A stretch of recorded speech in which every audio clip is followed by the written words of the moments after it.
Hello दोस्तों, welcome to my YouTube channel. आज हम आपको सुनाने वाले हैं बृहस्पतिवार की व्रत कथा। बहुत पहले की बात है, एक ब्राह्मण था। वह बहुत निर्धन था और उसके कोई संतान भी नहीं थी। उसकी स्त्री बहुत मलिनता से रहती थी। वह न तो स्नान करती और न ही किसी देवता का पूजन करती। प्रातःकाल उठते ही सर्वप्रथम भोजन करती और बाद में कोई अन्य कार्य करती थी। इससे ब्राह्मण देवता बड़े दुखी रहते थे।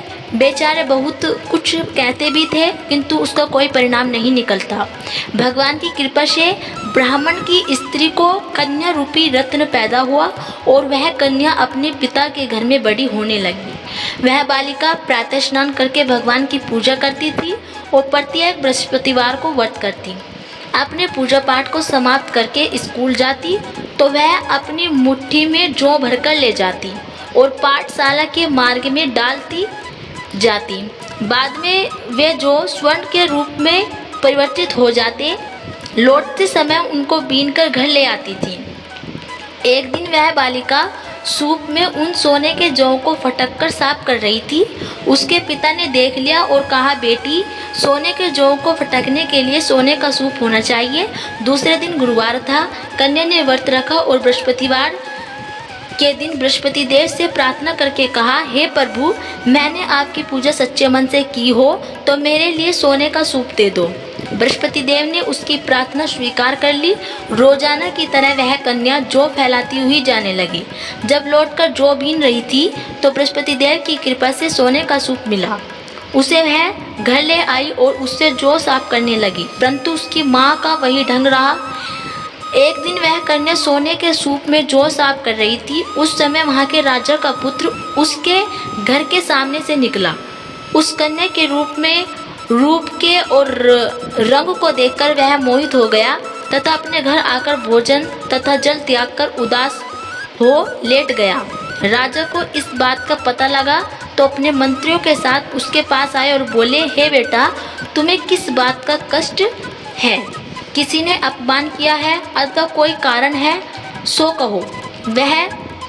मैं वही कार्य करूँगा जिससे तुम्हें प्रसन्नता मिलेगी।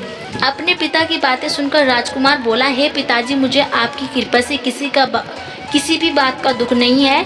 किसी ने मेरा अपमान नहीं किया है, परंतु मैं उस लड़की के साथ विवाह करना चाहता हूँ जो सोने के सूप में सोने के जौ साफ कर रही थी। यह सुनकर राजा आश्चर्य में पड़ गया और बोला, हे बेटा, सोने के सूप में सोने के जौ साफ करने वाली कन्या का पता तुम ही लगाओ।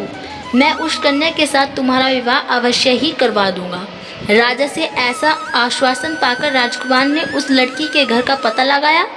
तब मंत्री उस लड़की के घर गए और ब्राह्मण देवता को सभी हाल बतलाया।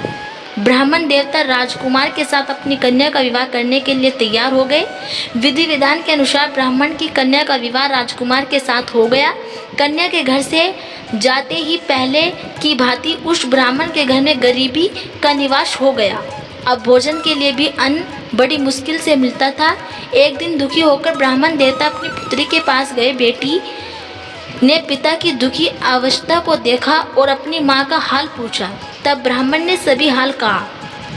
कन्या ने बहुत सा धन देकर अपने पिता को विदा कर दिया, परंतु कुछ समय बाद ही ब्राह्मण का वह धन समाप्त हो गया और भूखे मरने लगे।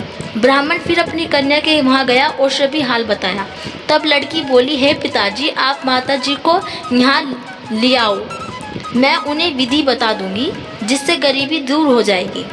वह ब्राह्मण अपनी स्त्री को लेकर पहुँचे तो पुत्री अपनी माँ को समझाने लगी, हे माँ, तुम प्रातःकाल उठकर प्रथम स्नान आदि करके विष्णु भगवान का पूजन करो तो सब दरिद्रता दूर हो जाएगी। परंतु उसकी माँ ने एक भी बात नहीं मानी और प्रातःकाल उठकर अपनी पुत्री के बच्चों की जूठन को खा लिया।